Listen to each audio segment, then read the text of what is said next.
Well, this is Chris Billhart. I think this is Chris Billhart, everyone. I think that Peg is having trouble with her sound, so I'm going to go ahead and kick us off.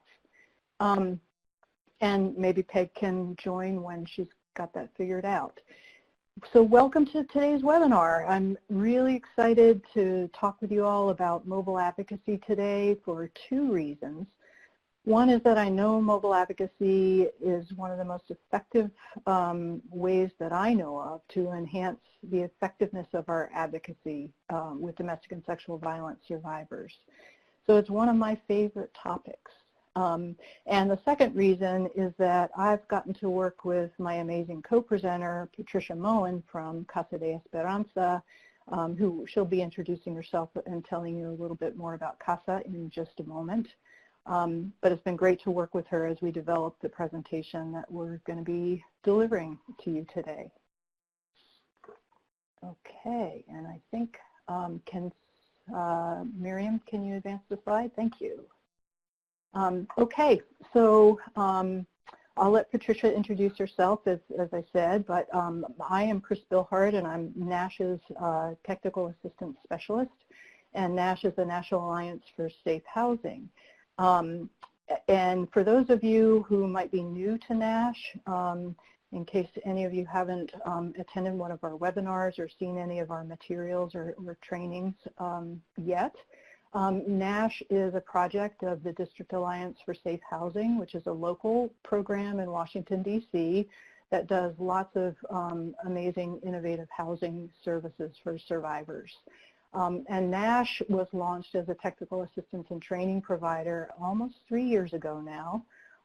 And we've been going strong ever since then and plan to continue.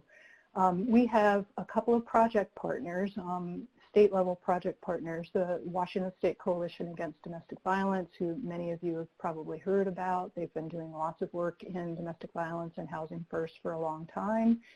And the District of Columbia Coalition Against Domestic Violence, who is also just a wonderful partner to have in this work.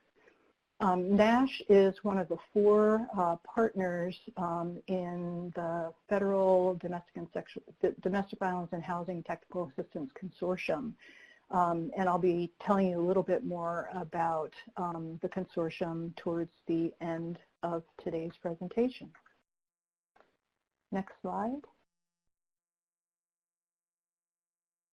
Great. Well, somehow our logo fell off the slide, but NASH, as we're doing here today with this webinar, we're really trying to help communities and both the victim services field and the homeless housing field to work towards increasing the housing options available to survivors of domestic and sexual violence so that they can avoid homelessness in their attempts to live safely. And I'm going to now turn it over to Patricia to introduce herself and Casa de Esperanza. Hi, good afternoon. This is Patricia. Can you hear me? Yes. All right, great. So thank you for having me on this webinar, and welcome everyone. It's nice to see all of the names and where you're from and some familiar names as well. I work with Casa de Esperanza. I've had the great privilege of working with Casa Esperanza for the last 16 years. I've really come up here at the organization, starting in our family advocacy initiative, learning from day one as an advocate about mobile advocacy, what we've always called community-based advocacy, and have grown through the years doing all kinds of different things. My role currently is Chief Operating Officer, so responsible for a little bit of everything. Our mission is to mobilize Latinas and Latino communities to end domestic violence. We operate from a real strengths-based perspective, working on lifting up the values of Latino communities and using them as a foundation for building community-driven solutions.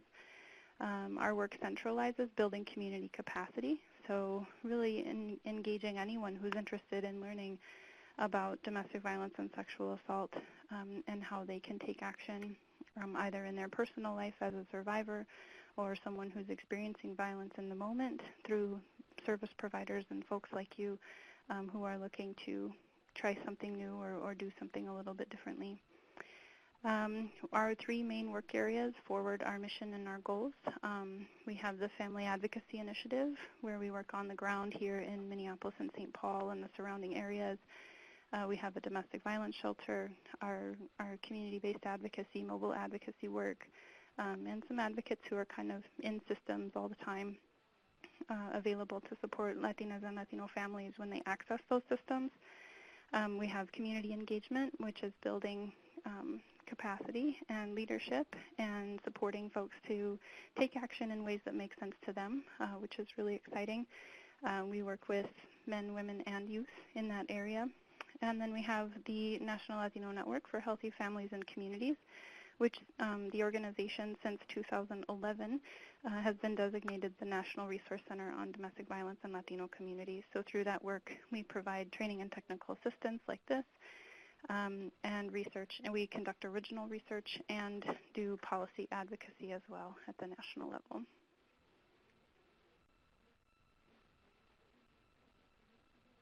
Okay, back to me.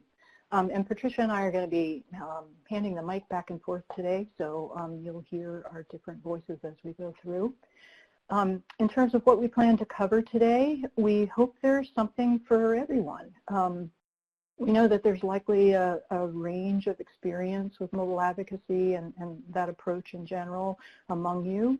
And I'm sure that some of you are very deeply committed to it, and some of you are not so sure, and some may be brand new to it.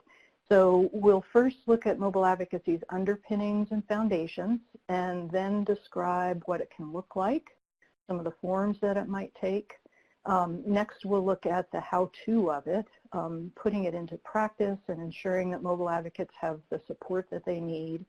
And we'll wrap up by talking a bit about what we're learning about its effectiveness and its impact on survivors' abilities to meet their goals. Back to Patricia. Thanks. So what is mobile advocacy anyway? Really, it is just leaving our offices and meeting participants where they are, where they feel comfortable, where it is convenient, and just getting out and going to them. So it's a very natural way to respond to participants' realities and their concerns as they state them. It's an approach that can really be a powerful tool for advocacy organizations to increase access to supports and reduce barriers and build trust and authentic relationships with survivors. We can go to the next slide. As I said, in my experience here at Casa Esperanza, it's broadly used in culturally specific communities and organizations. The promotora model that comes out of Latin America is a very culturally sensitive approach to training individuals to go out and be in community and support people in community in all kinds of different ways, where you don't necessarily have to be a licensed or highly trained professional, but you have enough information and resources and training to be able to support someone where they are with a limited scope of services, right? But there's lots of documentation around the effectiveness of the promotora model in the public health sector. So it's also really, and you can advance to the next slide, this is also an approach that is really grounded in the roots of the movement. Our movement started with individuals helping other individuals, our friends and our families, people that we knew in the neighborhood that were experiencing these struggles at home, and meeting for coffee around kitchen tables and dreaming up what we could do about it collectively as a community. So this approach is really, really true to the foundations of the movement. At Casa Esperanza, we like to think about creating spaces where people can connect at a real human and authentic level. And mobile advocacy really helps us do that and be able to be available and accessible to people in ways that we wouldn't be able to be otherwise. And we've found that it really supports and honors the dignity of participants in ways that office-based appointments don't necessarily support all of the time. We can go to the next slide. Other philosophical foundations to consider are the anti-oppression frameworks within which we can work. The movement itself was founded on a lot of deep roots in feminist thinking and anti-sexism, largely from a heteronormative perspective, right? But there have always been and continue to be groups who are excluded from the development of the movement and the systems that have evolved from the foundations of the movement. So while a lot of work has been done and continues to happen to shift this reality and move voices and experiences of diverse communities more to the center of the work, we have to continue to challenge the assumptions and paradigms that have informed the policies and procedures within which we operate. And mobile advocacy really is an opportunity to reevaluate policies and practices to see if they still fit, who they were designed for, and what they actually do for us in our daily work, for advocates and for survivors alike.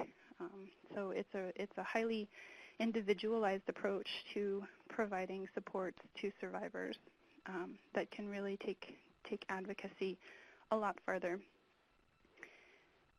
We can move to the next slide.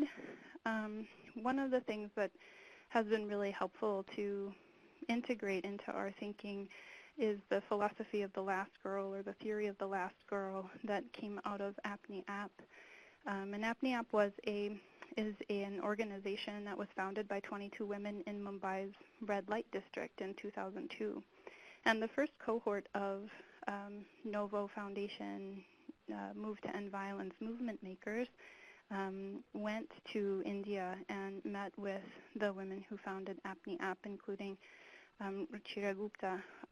And the women there shared this theory of the last girl as a way to challenge all of the leaders of the domestic violence movement from the United States who had come to learn to look at who are the people that are not hearing your message, who are the people who are not being served. And if you can identify that last girl who is the least likely to know that our services and supports even exist, if you can reach her and support her, then you will have helped everyone else along the way. So the movement makers from Novo's cohort came back with this idea and have really been working to integrate it into a lot of their work in building communities and moving margin to center in all of the work that they've been doing to support the movement. So why mobile advocacy? I've mentioned this already. It can help eliminate barriers and increase access. It fosters more authentic human connections and provides unique opportunities to understand the participant's life. And we'll get into some of those in a little more detail later. So we hope to provide both kind of the high-level theoretical, why is this important, and then some practical, what does this mean for your initiative kind of work. I do want to say that as Chris and I were putting this together, I realized some of my own paradigms and assumptions and how that has influenced the work that we've done in mobile advocacy here at Casa Esperanza, and that all of our advocates are bilingual, bicultural. And so we don't have to coordinate interpreters when we go out and meet with people generally, for example. So those are little pieces that we can dig into later. But generally speaking, mobile advocacy forwards those three objectives. And we can move to the next slide. There are so many things that we can learn when we connect with other people in their homes or in a space where they feel comfortable.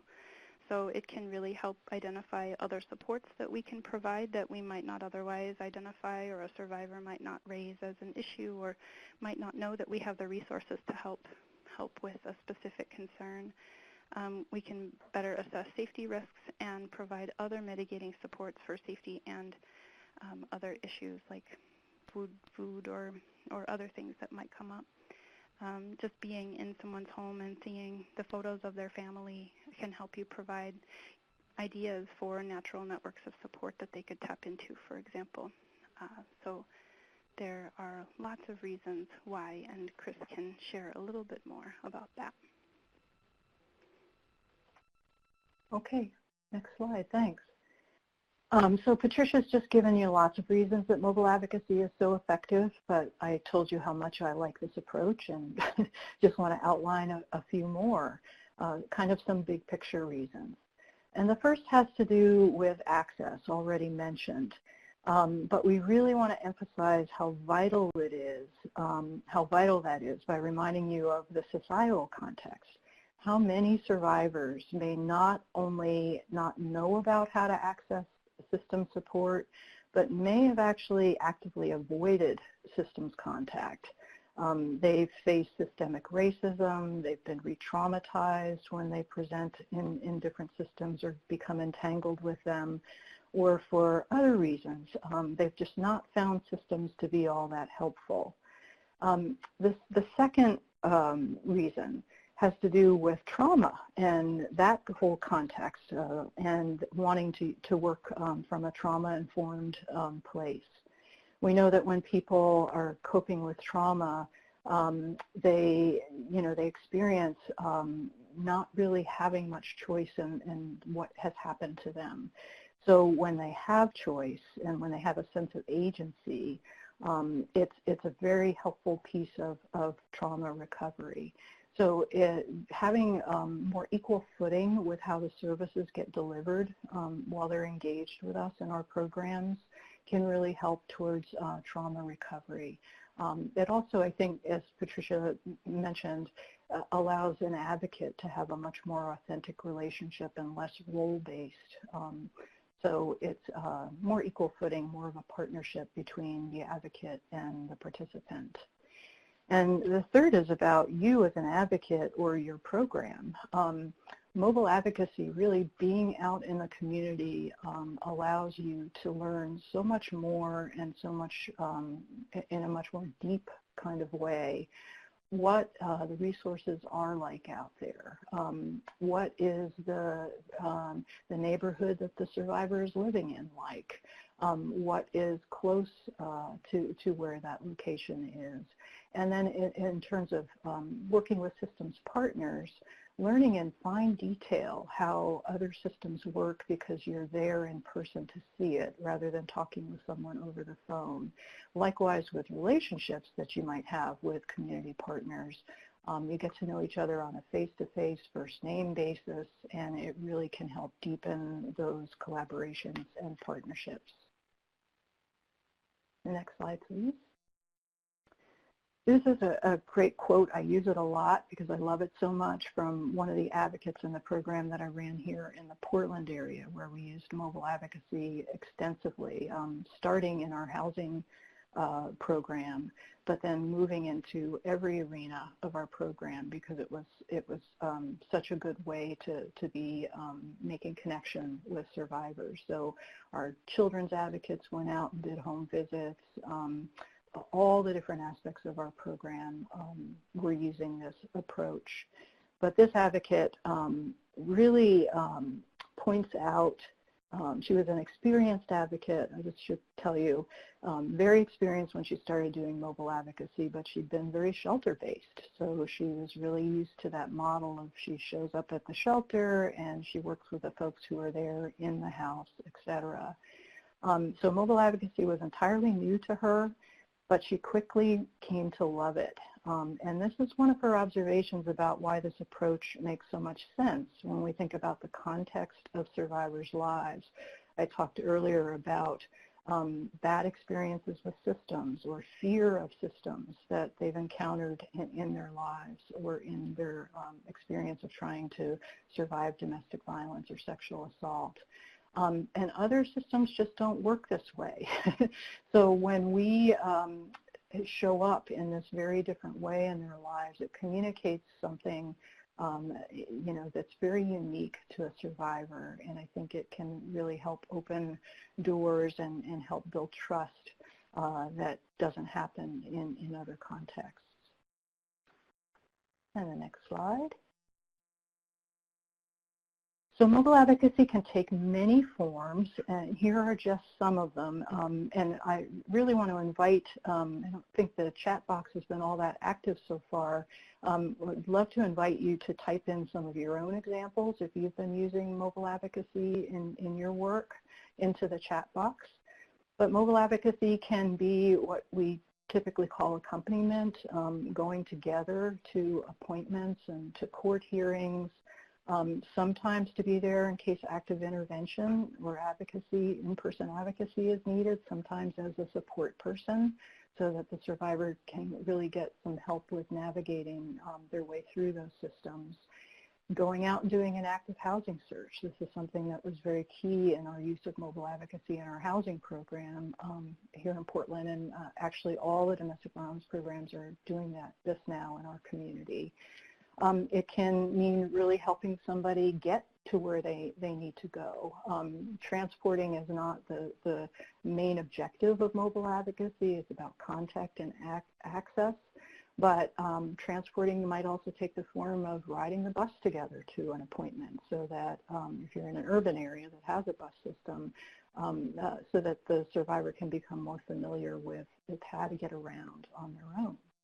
It can mean helping, being right there present to help bridge a language barrier, which has been very, very handy with landlords and other service providers as well. It can also take the form of home visits, but it can also be a meeting at a coffee shop, meeting in a library, going to the survivor's workplace because they can't come to you during the daytime. They don't have the time to be able to do that. So coming during a lunch break and meeting there, whatever is good and convenient and safe for the participant. And it can also really provide that very calming presence, even if active advocacy isn't part of what you're doing when you're kind of roaming around town with someone to help them navigate systems. You can be a very calming presence. Next slide. So just a few things of what mobile advocacy is not. So it's not crisis response. It's not unusual, I want to make sure to say this because it's not unusual for people who are new to this approach to feel hesitant or even fearful. And we'll be discussing safety further a little bit later. But here we just want to be clear that mobile advocacy is not about strapping on a helmet and body armor and walking into known danger. Mobile advocacy may sometimes follow crisis response. For example, advocates that work closely with law enforcement once a scene is cleared of danger, but it's generally not walking into the fray and entering an active crisis situation. And the second point here is that mobile advocacy is not mandatory. It's not the new way we're going to be doing all of our services. Oops, somebody skipped the slide to the next slide. I'm not there yet. Thanks. As with all of our services, mobile advocacy should be a choice for the survivor. And it's something to add to our range of services, not to replace what we're doing now. It's also not just setting up an outreach office, because that can be a start to get into communities or parts of a rural area where you're cutting down on the need for somebody to find transportation to come into town, for example, but people are still coming to you in an outreach office. So mobile advocacy is really about going out to them. Now we can do the next slide.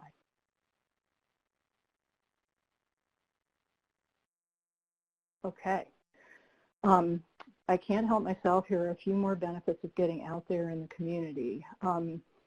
Operating from our confidential locations has really done a lot to put kind of a big cloak over what advocacy is really about. And we discovered when we were out there actively working with community partners in a physically present kind of way, they learned a whole lot more about what an advocate can do, what role they might play, and how they can be helpful in the work that systems partner might be doing. So it puts our act out on the road more and takes that cover of what advocacy really is. off and helps people learn how helpful we are. The face-to-face relationships, I kind of already went over this, really strengthen our ability to have vibrant, effective collaborations and partnerships.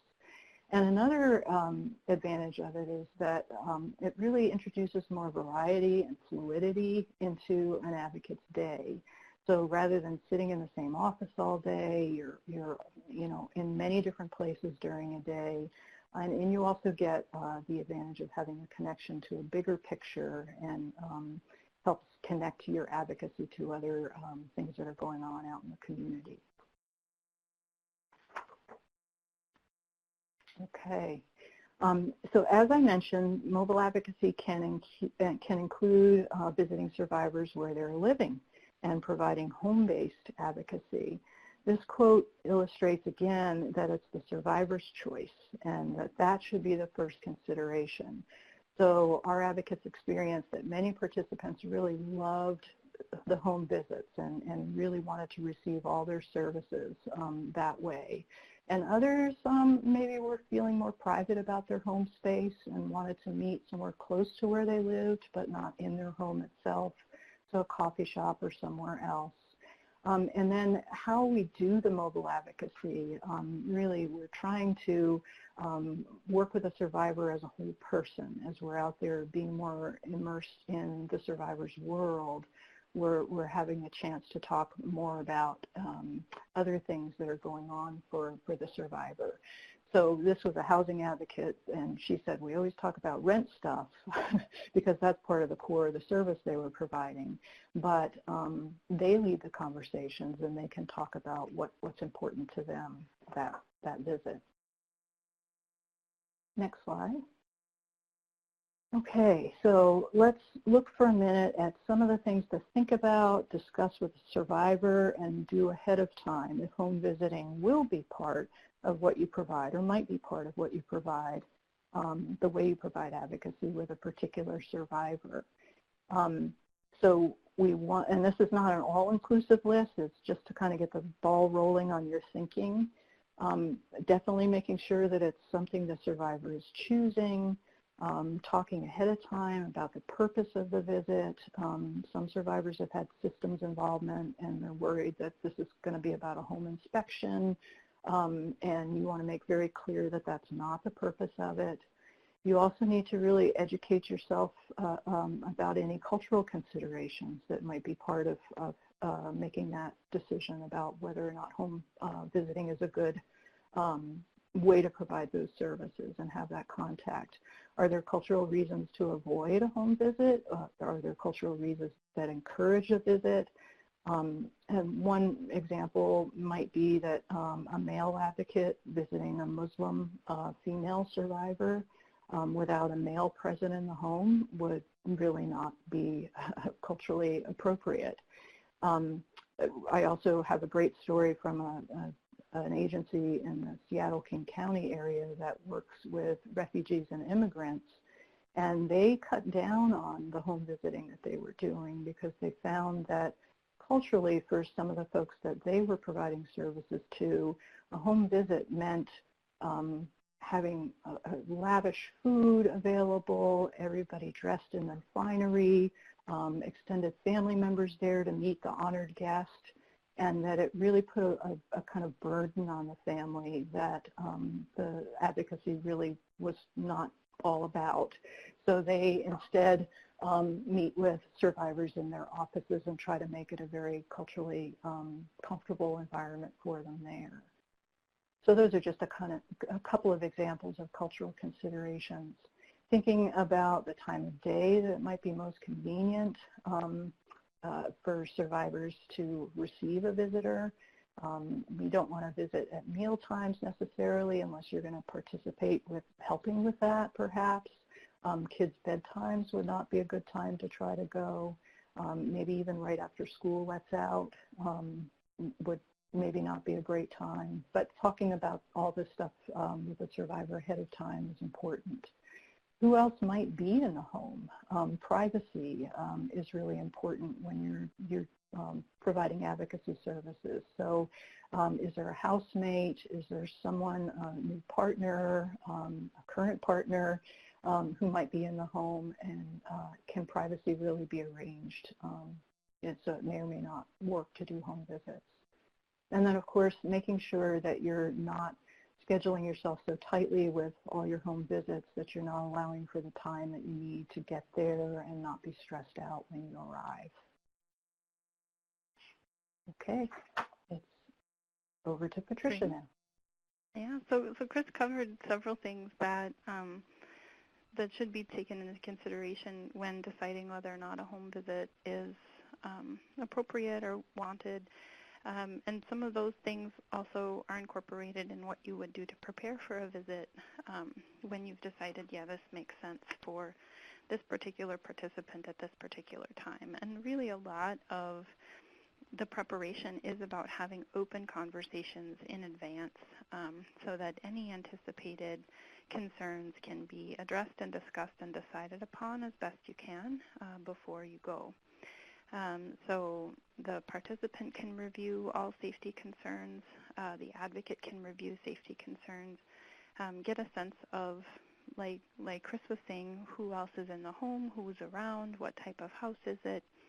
Is it a secure apartment building? Is it a single-family home? What kind of situation do you think you'll be walking into?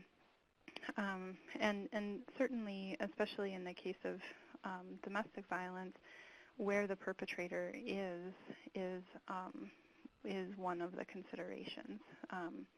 So other safety concerns around lethality and those kinds of things you would want to review with a participant before making the decision about whether or not it's appropriate. There are always items that can be brought to the visit, you know, if the child needs new shoes and there's no way for the survivor to buy shoes, and that's a resource that you can provide, having the opportunity to discuss those ahead of time, you can bring that and then save the trip to going back another day. Making sure you have any of the forms that are needed or anything that would require a signature as much as you could as an advocate, preparing all of those and coming to the visit with those kinds of things. Self-assessment for advocate concerns is something that's really important too.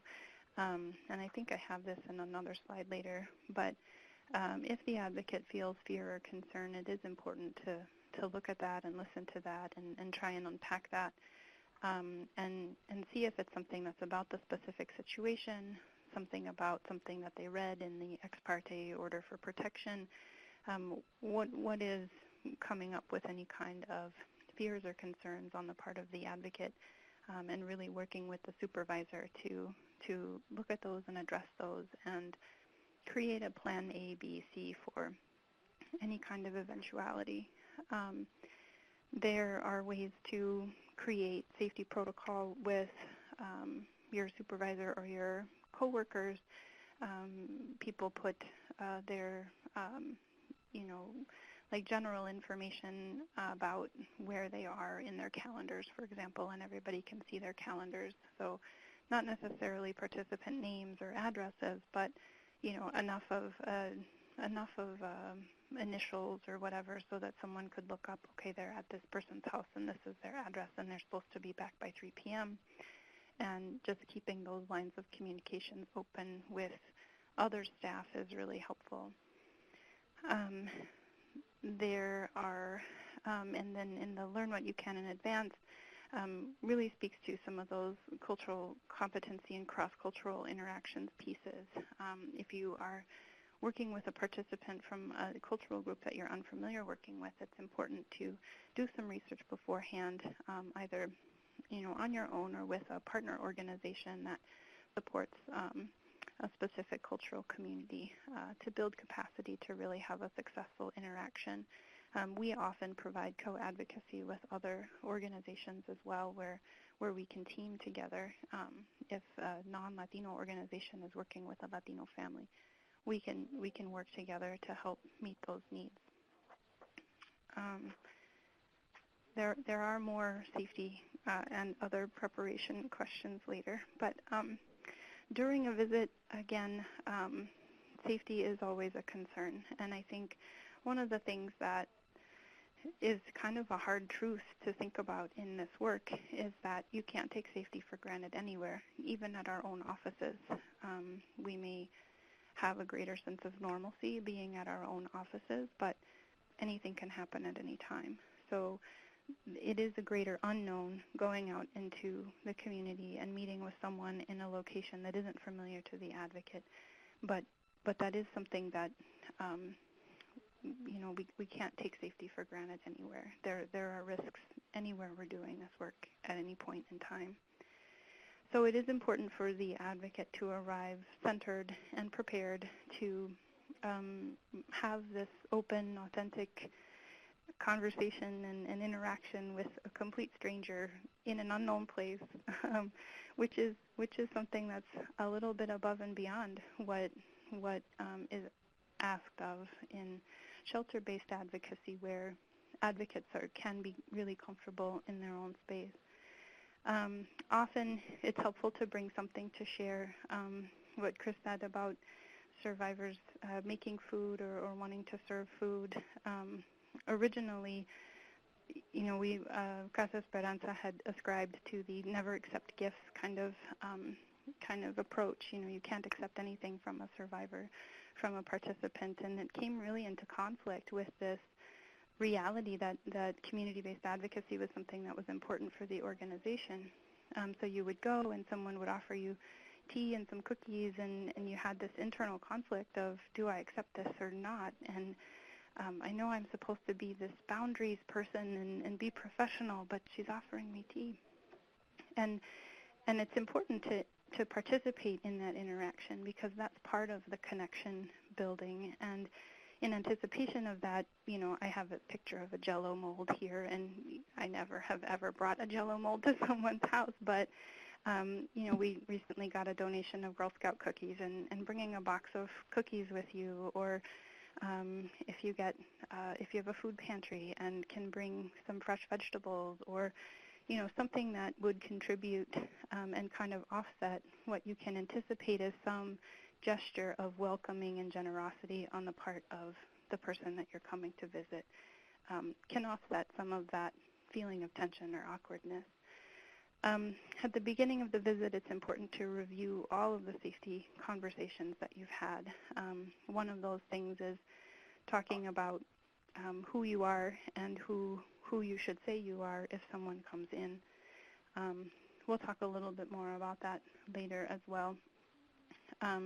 Reviewing confidentiality and mandatory reporting is really important, especially being in someone's home. Like Chris said, it's not an inspection, but people can feel judged in a specific way. Having people there, especially if there isn't clarity around what my role is and what I can and can't share and will and won't share with other people. And the orientation to the whole person. I think one of the most important things to think about from a program perspective with mobile advocacy is that it does take more time. You have the travel time, and then you have the making yourself comfortable in someone else's space time. And if you really want to have that authentic connection with someone, there's time for small talk about, oh, that's a really nice set of towels you have in your kitchen. Where'd you get those? And those kinds of things that really just help ease that conversation into a more natural safety planning, goal planning, task-oriented conversation that is advocacy work. And then we can then during the visit discuss leave behinds, next steps, and future communication. It's really important that whatever could be left behind could be found by someone else, even if it's not a partner, but it could be a well-meaning brother or sister or a neighbor that comes and could see your brochure or your business card and see some concern, and then essentially either out the participant as someone who is experiencing violence, or that person could share the concern with the partner, and then the partner would know that you're working together. So being really careful about anything that you leave behind, and preparing the participant for what they might want to do with those documents or that information. Next steps, commitments on either part of what's going to happen. Working outside of a shelter-based environment, you don't have that constant connection with people or that ability to just say hello and how are you doing every day as easily. So making sure that there's clarity around what's going to happen next and what can the survivor expect and what can I as an advocate expect from what our next things are. Future communication is also an important thing to agree upon before leaving. How do you want me to connect with you? Should I wait for your call? Regular things like, is it safe to leave a message? If I don't hear from you in a particular period of time, is there someone you want me to call to be able to connect with you another way? Any of those kinds of conversations will help, again, provide a plan A and a plan B for how to stay connected and be able to continue working together on the participants' goals. And the next slide. After a visit, of course, allowing time to debrief and decompress. I think the don't arrive stressed is a really important one, especially if you schedule multiple meetings in different parts of town during the day. So really scheduling in a way that supports being able to get from point A to point B in a reasonable amount of time, with enough time before and after for the advocate to process what was heard, read any notes that they need to write, any of those kinds of things. Following through on all commitments is really important, again, because participants who are working in the mobile advocacy context won't see you every day. So making sure that if there's a follow-up that needs to be done, that happens, and then it gets communicated back to the participant in the avenues that you've agreed upon is tremendously helpful for being able to maintain that relationship and maintain that connection. And just because it was safe and appropriate to meet someone at their home or in another place once, that doesn't necessarily mean that the next time it will be either safe or welcome or appropriate. So it's important to make sure that you get kind of that affirmative consent from the participant every time, and assess every time that you're considering a visit if anything has changed in their situation that you would need to be aware of to do a different kind of safety planning or a different kind of approach. So again, like there are all kinds of things that you can do to mitigate those kinds of safety concerns. But we can keep talking about that later on, because I know that's one of the biggest concerns that people have with this issue.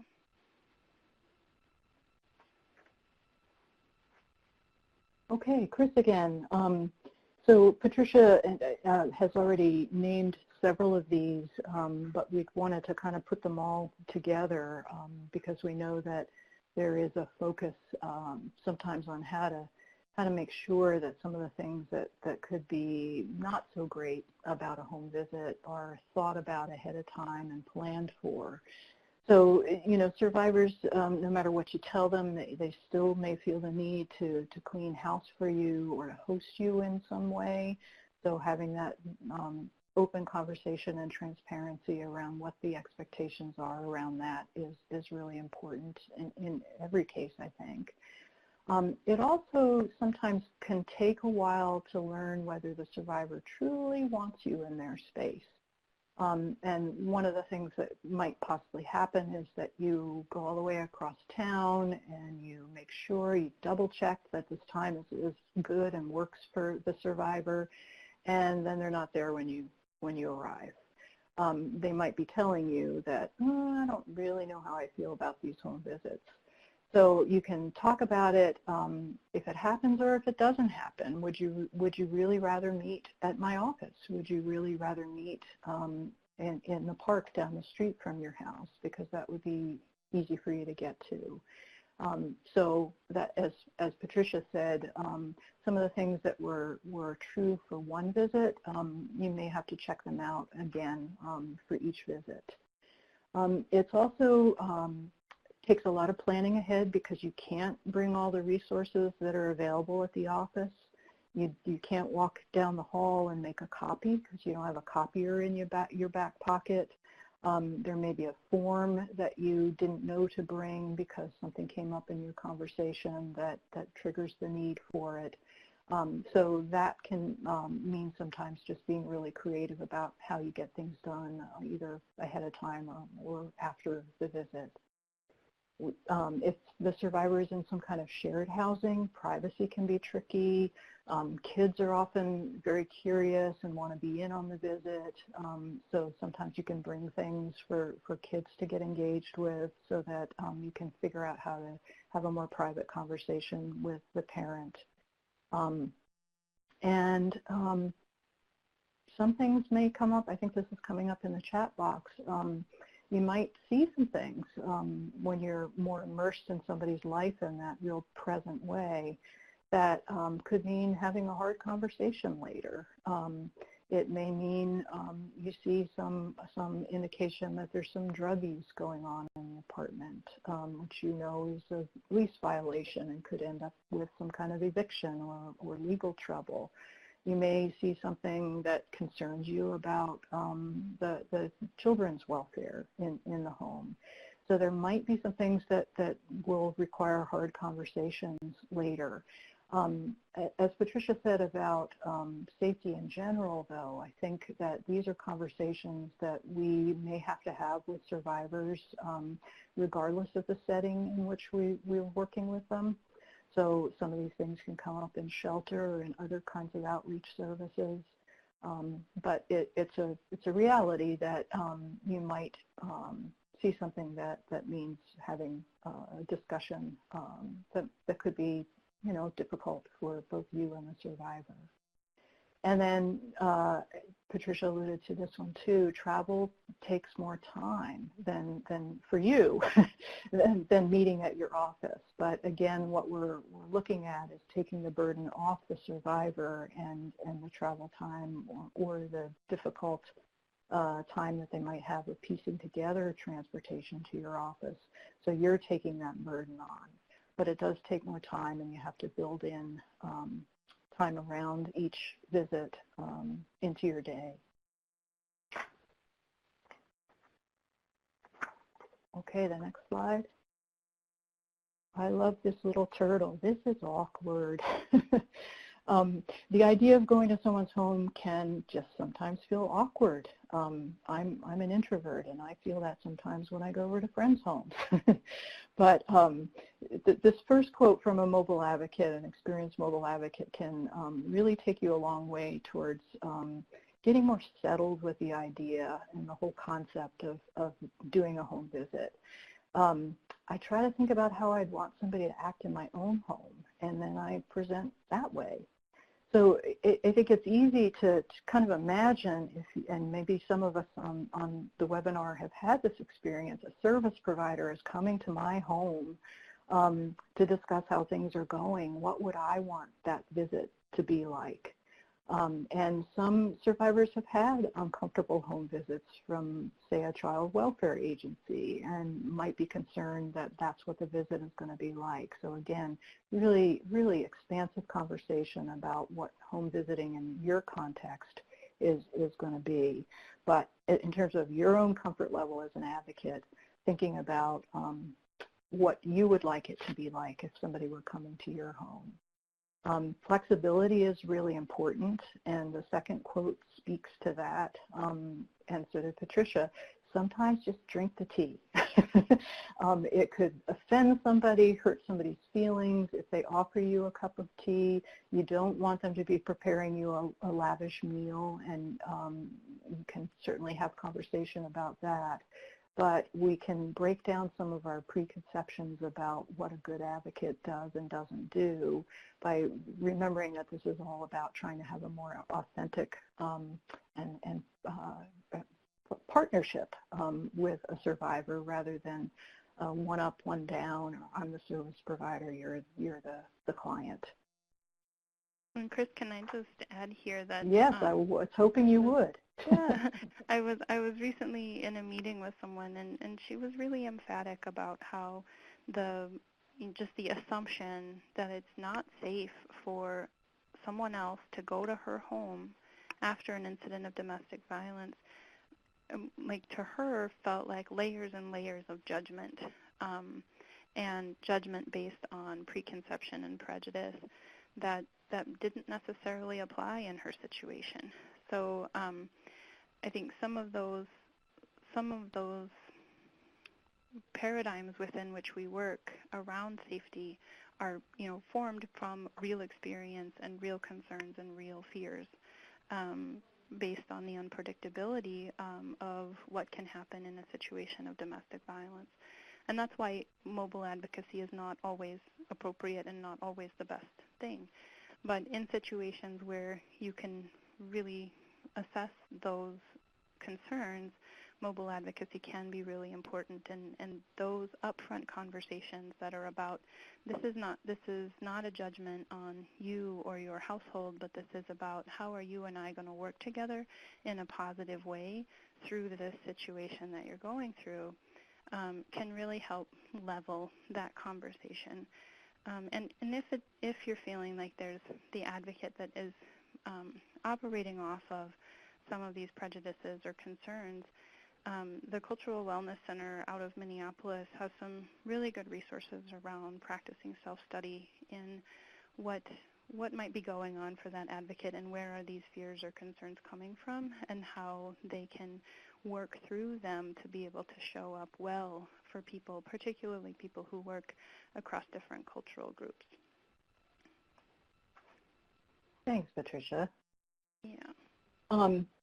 So now, and this is being a very organic conversation, because some of these things we have been kind of touching on or circling around. Sometimes I think the work that we have to do with ourselves to this, when we're thinking about using this model, it involves kind of getting out of our own way just a little bit to become more open to mobile advocacy. And I think that we conceive of safety, how we conceive of safety is really one of those big overarching concepts. We need to stand back from it and critique it a bit, because despite the very early days of our movement that Patricia referred to earlier, the kitchen table, grassroots, pre-funding, women helping women days, one of the primary ways that we began to help survivors was to hide them away in secret locations. So we associate safety with secrecy and hiddenness. And I'm not downplaying the need for that then and now for some survivors. But I do think we also have to consider whether we sometimes see safety too narrowly. The fact that most of the time, except for brief periods when survivors may be in temporary emergency housing in a confidential location, or staying with somebody that the abuser doesn't know about and being hidden in that regard. But most of the time, survivors live out in the world, right? And so we have to help them plan for their safety out in the world and to be in that endeavor with them. Safety planning with them helps us work together safely. Next slide. As advocates, we're amazingly skilled at safety planning. And so, of course, our survivors are amazingly skilled at safety planning. They keep themselves as safe as possible every day. So it makes sense that when we provide more community-based services, we put our heads together and plan around these new contexts. This means looking at possible scenarios you might face that are unlikely to come up if you're in your office or in a shelter. And you may also want to focus in on building some agency or structural supports connected to safety. In fact, I know you should, not you just may want to consider it. You should consider having those structural supports. So safety planning really, every time, no matter where you're meeting with somebody, I think we're used to, even if somebody's coming to our office, talking with them ahead of time about how they can get there safely. So that's already kind of built into the way that we operate. having a plan for what you'll say or do if you encounter the person causing harm, and talking about what's the likelihood that that might happen, so that that can be part of your considerations around where you might meet.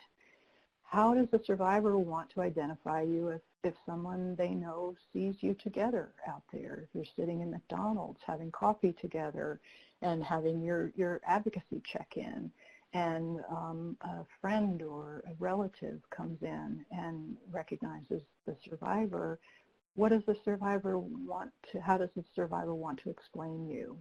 And there are different kinds of things like this, this person is helping me out with my kids at school, or with getting books for my kids, or whatever you might, so rehearsing that ahead of time and having a plan for what that's going to look like.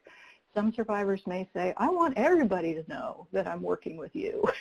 So they'll introduce you and tell them who you are and that kind of thing. So really having that conversation ahead of time, which is what's true of so many of these aspects around mobile advocacy. Make sure your program knows where you are. You've got some kind of check-in plan before and after a visit, sometimes with an advocate buddy or maybe with a supervisor. And our advocates always felt like the two most important tools in mobile advocacy were your instincts and your cell phone. So making sure you have your cell phone not only with you but charged and having that accessible during the visit. That's great. And I think, trauma and mobile advocacy are definitely something to talk about. Like Chris said, trust your instincts is really, really important. Especially in situations when I, for example, knew that it was a particularly contentious time leading up to a court hearing or something, I would behave quite a bit differently approaching a survivor's place of residence or wherever we were going to meet. I'd usually circle the block once. I'd usually take stock of entrances and exits. I would be a little more hyper alert. And even if the person had told me, oh, we don't have to worry, I know that my partner is out of town today, those kinds of things. I trust what they tell me, but I also trust my gut in that situation. So that's really important to emphasize with advocates doing this work. Additionally, advocates with past trauma could be triggered at any point in our work generally, and we know that a lot of people who come to this work come from it because of personal experience. So mobile advocacy opens up a whole new set of variables within which advocates who have experienced violence in the past could experience some kind of trigger. So specific types of spaces or buildings or smells could be triggering, and that's where much more close supervision and support and training on the part of the organization can really be helpful to prepare an advocate to be able to identify, okay, I'm walking into this space and I'm feeling extra scared. What might that be about? And be able to put that in a framework that's helpful for the advocate to meet well with the participant and then be able to come back and sort through all of that together. Being in unknown environments can increase the fight, flight, and freeze response for advocates as well. Like I said, if I knew that it was a particularly contentious time, my senses would already be heightened, and we hear that from advocates all the time too. So that experience itself, knowing that you might be in danger, is to some degree vicarious trauma for advocates. So again, I think you have to put it in the context of, we do this work in the context of violence every day, and anything could happen in our offices as well. We just get kind of normalized to what a day in the office looks like. So there's just a different level of care and attention to be put into what happens when advocates are working in a mobile advocacy context. The comments that Chris made about someone recognizes the participant when you're out having a coffee at McDonald's, depending on your particular community and and how visible your organization is in your community, whether it's a rural or urban or in a culturally specific setting, the advocate themselves may be recognized as well as a person who works for the domestic violence program. So that's another thing to consider, and to have that conversation in advance with the participant. Like, I know that I'm well known as an advocate for our organization in the program, and if someone sees us out at the library together, they may make assumptions about what's happening in your life. How do you feel about that? And you know, in culturally specific communities, oftentimes the Latinas who work in our organization in advocacy are really well known in community and really well connected, whereas some of the non-Latina advocates are less well known and less connected. So those conversations can look different depending on the staff, the particular staff that is working with the participant. So it's important to look at those considerations from both the perspective of the advocate and the participant, and how to prepare for that eventuality in doing mobile advocacy.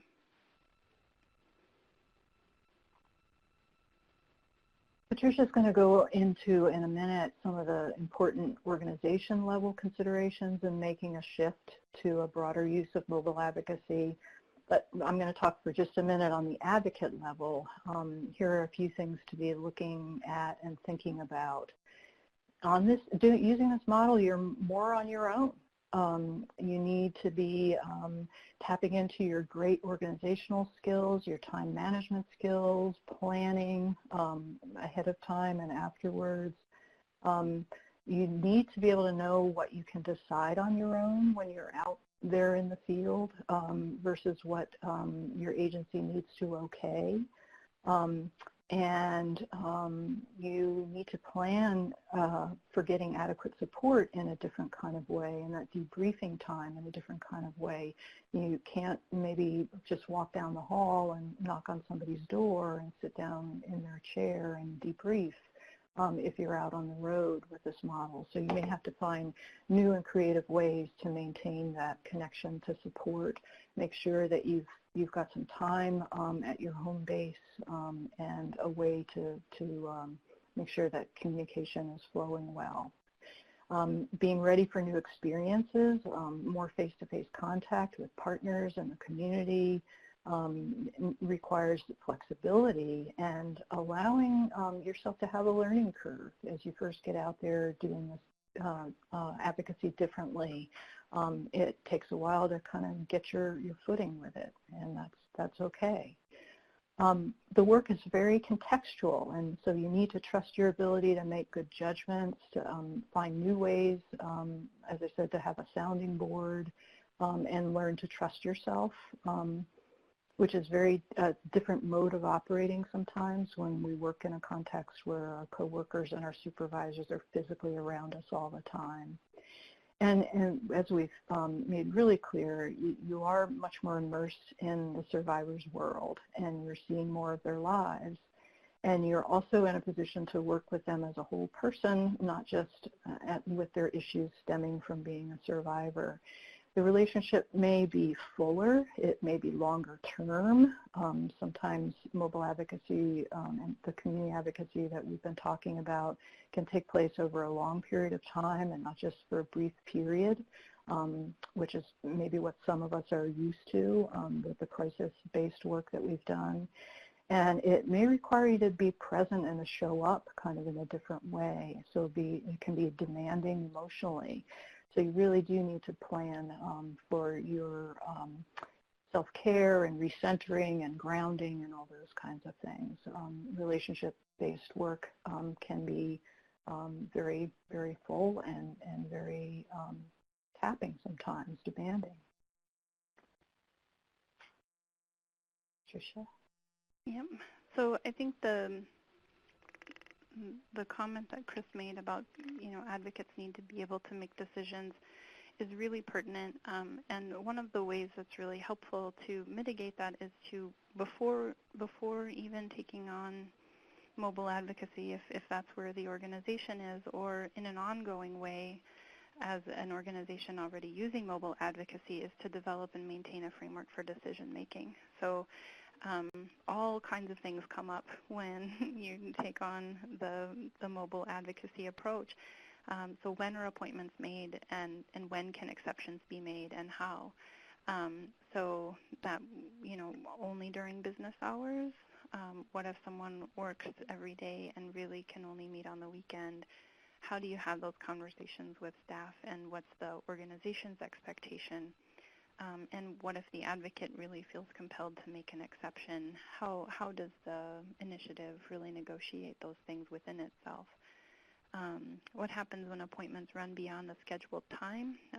That can often interfere with others' schedules that you've made, but also that safety planning and communication with your other staff. Like, that could create a crisis at the office if you're just having a great conversation and you run over time and you don't realize all of a sudden people are worried about where you are and if you're okay. And so what happens in that situation?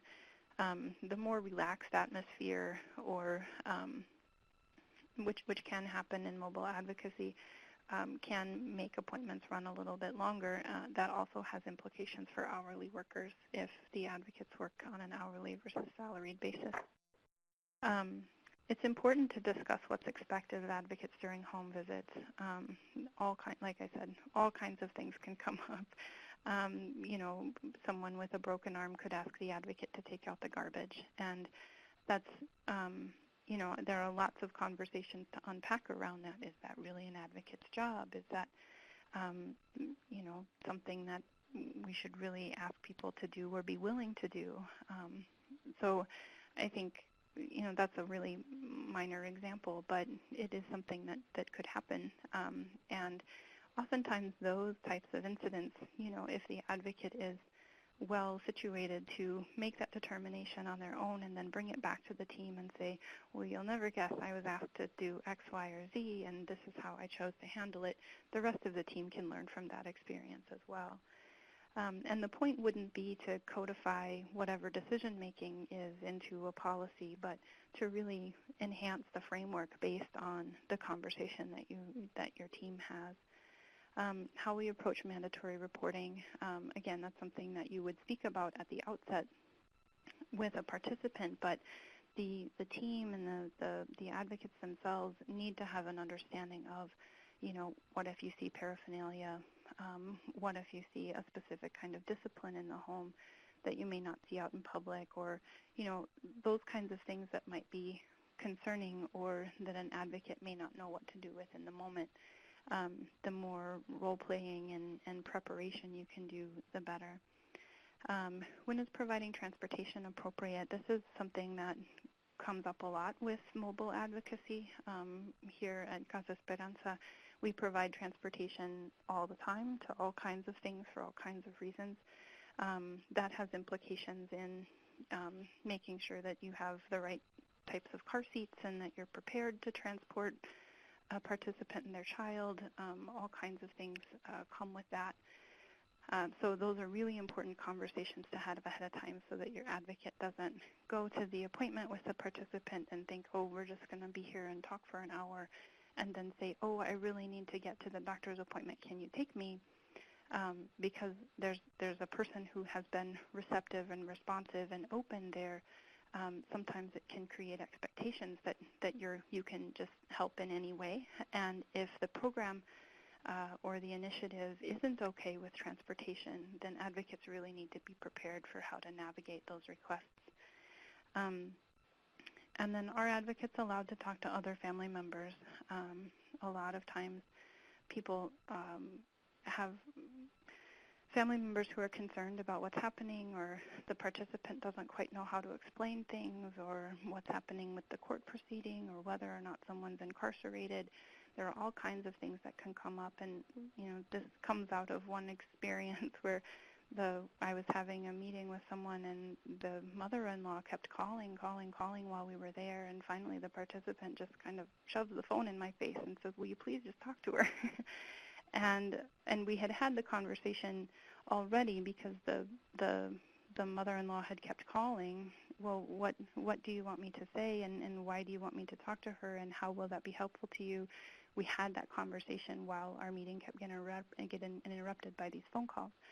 So that's one of the ways to work on that confidentiality piece in the moment and say, I can do this for this reason, for this purpose right now, but this isn't my role ongoing, those kinds of things. So it's, being in someone's home or being out and about with people, you can notice and observe things that may seem out of place or may seem weird, and it's important for advocates to be able to reserve judgment until they have more information, because most of the people that we're working with in this situation are, if not an immediate crisis, right, because that's not the purpose of mobile advocacy, but are in a really difficult period of their time of their life. So we don't know what normal looks like, we don't know what abnormal looks like, and it's important to just go and meet someone where they are, literally and figuratively, in this process. We can move to the next slide. And I think you've gotten the sense so far, hopefully, that mobile advocacy requires additional training, mentoring, and support, particularly to be able to work within the emotional context of being with people in their space or in public, dealing with really serious or emotional conversations.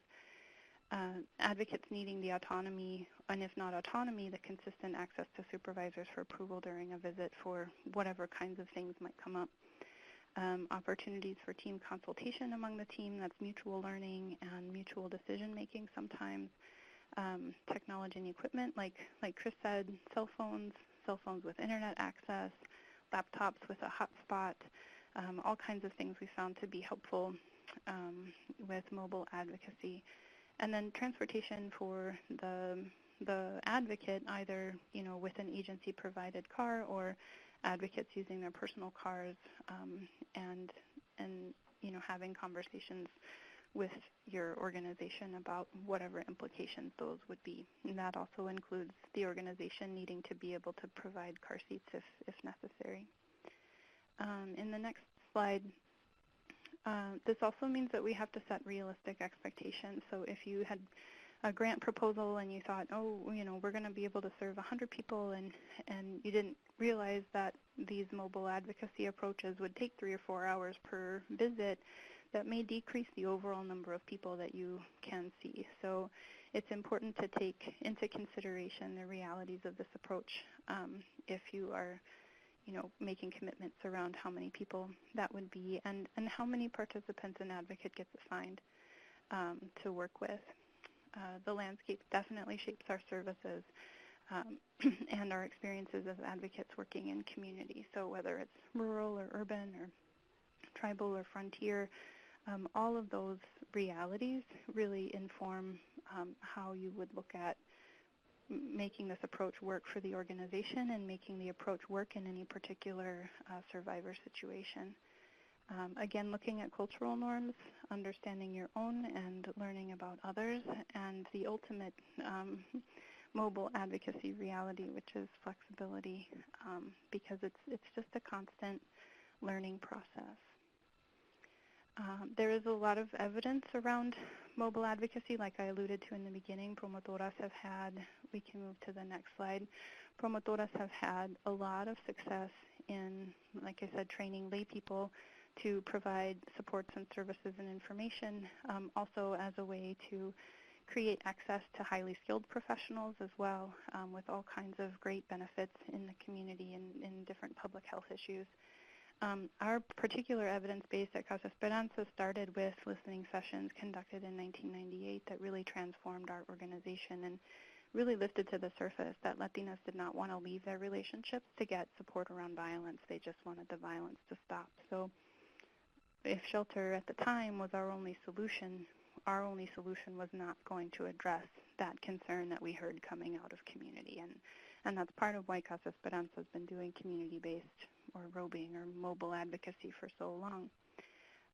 Other priorities often take precedence over domestic violence, and being available to be present in different realms in a participant's life can help really address some of those other issues and still support the domestic violence or sexual assault concerns. And Latinas wanted greater access to information and resources, and part of that had to do, especially at the time, with transportation barriers and lack of access to internet. So as times have changed, we've adapted our approaches to that reality. But all of those, every time we do listening sessions, all of these concerns are still lifted up and still inform the work that we do and still tell us that mobile advocacy is highly relevant to the work that we're doing. One important thing to note about the base of evidence and current trends, we can move to the next slide, is that in this current socio-political climate, things that are happening are influencing help-seeking behaviors, particularly in immigrant communities or other marginalized groups. The willingness to call the police in African-American communities or in immigrant communities is heavily impacted by bigger picture issues that are happening around, gun violence and police gun violence and other immigration-related concerns. So some of these things are already being documented, but again, especially in this context for specific cultural communities, making advocacy available in different ways can really help mitigate some of those fears and concerns that are coming up in communities. Okay. This is a very wordy slide that I'm going to encourage you to read on your own, but let it suffice to say that there are evaluations and research projects that are really validating the efficacy of mobile advocacy, and we have a gut sense of how effective it is. We have the listening sessions that Patricia just spoke about, but we also have some actual data-based research that shows that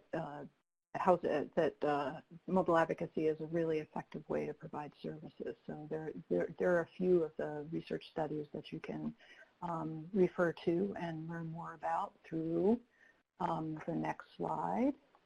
I'm noticing that we're running very low on time for Q&A, so I'm going to go quickly to this as a resource, safehousingpartnerships.org. Some of the things that we've talked about today, many of the things that we've talked about today are things you can find out more information about through this website. It is the website for the consortium that I spoke of way back early in today's presentation. The consortium consists of 4 technical assistance providers that our federal partners have pulled together to work on a range of different issues at the intersection of domestic and sexual violence. So that includes NASH, the National Alliance for Safe Housing, Collaborative Solutions, which has been a HUD TA provider for a very long time and has really helped us bridge to the homeless housing field, the National Network to End Domestic Violence, and the National Resource Center on Domestic Violence. So this is the website of the consortium, and there's a ton of resources that you can access there, as well as making direct requests for technical assistance to be contacted by one of our consortium members to find out more about what your concern is. And we have not much time for questions, but I will pick off one from the start. And the one that I see in the chat box is, would you recommend conducting mobile advocacy with another coworker at first? And I think that that is a fine idea, and in fact sometimes can become the model. One example would be to have a mobile advocate who is there primarily to work with the adult survivor, and another who's there to work with the children or to hang out with the kids during that visit. And so that can be a really effective pairing of advocates for a visit. But also when it's a new model, I think being able to go along with somebody who's experienced at mobile advocacy can really help provide a lot of training and a chance to reflect on how that approach is working for that advocate, that new advocate. We did have an example of some advocates who worked with our local law enforcement here who would respond after the police had made sure that the situation was secure and safe. And we decided that there were 2 of them. We would team them up. It was the middle of the night when they were working. And after doing that for about a month, they came in and said, do you think we could split up now so that we could respond to more situations? And so it really was a good experience for them to kind of get grounded in the model, and then they felt much more confident about working separately. So yeah, I think that's a fine way to help people who have not had much experience with mobile advocacy become more grounded in how to do it. And Peg, are there other questions that you want to aim at us?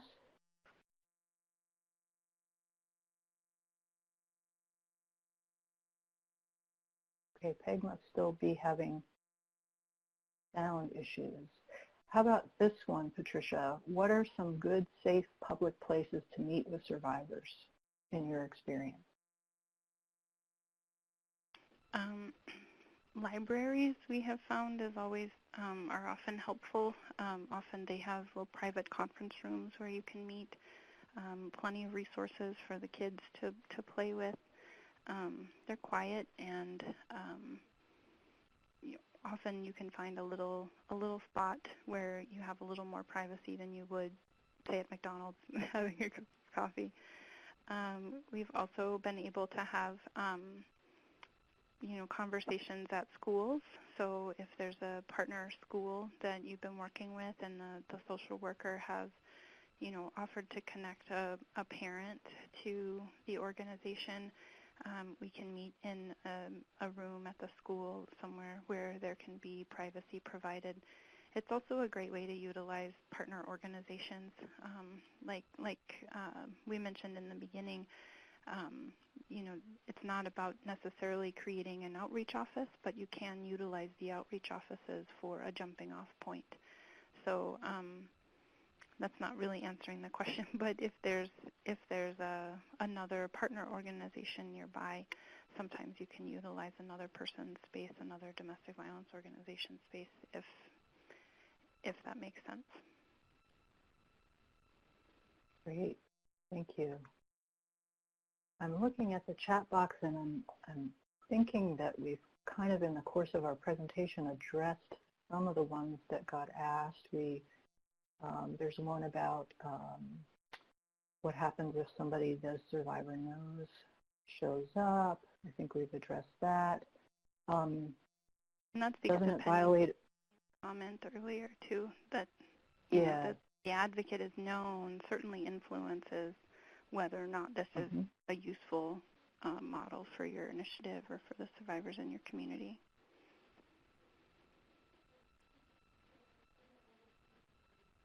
Okay.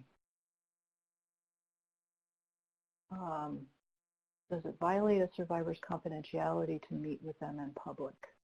How do you make sure their confidentiality is protected? I guess we've spoken to that in some ways. In my mind, that is a really important part of the conversation that you have with survivors while you're figuring out where the best meeting place is, especially if you're known in the community as a domestic violence advocate. But what we're also wanting to do is have survivors have some agency and some choice in this way of connecting with them. So if a survivor, in considering the confidentiality issues or the privacy issues, says, no, I want you to come to my apartment, that's going to be the easiest and best way for me to have contact with you, then you're talking about, how are you going to describe me, explain me to your neighbors, or what if somebody sees me? You're having those conversations, but really this is about, the survivor being able to kind of make a call about whether that is going to be safe for them. And the other aspect of confidentiality is that can somebody overhear the conversation? And so that's where you're very careful about where you place yourself. If you're meeting in a park, that you're sitting on a bench that is not right near the softball field where people are going to be walking by all the time, so that you can assure that you've got some privacy around the conversation that you're going to be having. Sorry, Patricia, you were going to say something too. No, that's fine. And one of the things that I really like about being able to have these conversations is that it really opens up a lot of space for survivors to identify where they feel most comfortable, whether that's in the library or at McDonald's or at church or, at school or any of the other places that someone might identify. And more often than not, it's a place that we wouldn't necessarily even conjure up ourselves, right? So I think the strategy really is about, leaving some of those ideas up to the survivor, making suggestions, and allowing the survivor to think through where they naturally feel comfortable and safe, and then talk through that safety planning conversation. Okay, is it likely that we would be interrupted? Is it likely that someone would overhear? When you're meeting at home, it's important to ask, is there potential for any recording devices maybe at your home, anything like that? There are all kinds of little nuancy things that you could always talk about, but the important thing is really allowing the survivor to begin to identify the spaces where they feel safe and supported. And in our community, McDonald's was a really popular spot because they have a play area. So the survivor can watch the kids, but have some separation from them while sitting there in McDonald's with their advocates. So yeah, there's a range of different ideas that we can come up with together. Yep. And I think we are close to the end of our time. I do want to make sure, I saw this get typed into the chat box, that folks who have participated on the webinar today know that we're doing two what we call deep dives, which is a chance for a smaller number of people usually to be on the call with us and actually to hopefully get on camera, because it's a web-based interaction where we can have deeper conversation about these issues and maybe talk more specifically about things that you're encountering or concerns that you have or successes that you've had in your use of mobile advocacy services. We'd love to have a chance to sit down with some of you or all of you again and talk more deeply about these issues. So they're coming up. There's one next week and one the following week, and I think we'll be sending out information about the particulars and how you would register for those in the follow-up that you'll get today following the webinar's completion. Thank you, Patricia. It's been wonderful working with you, and thank you, everybody, for coming. And Jenny, I'm going to let you take us home.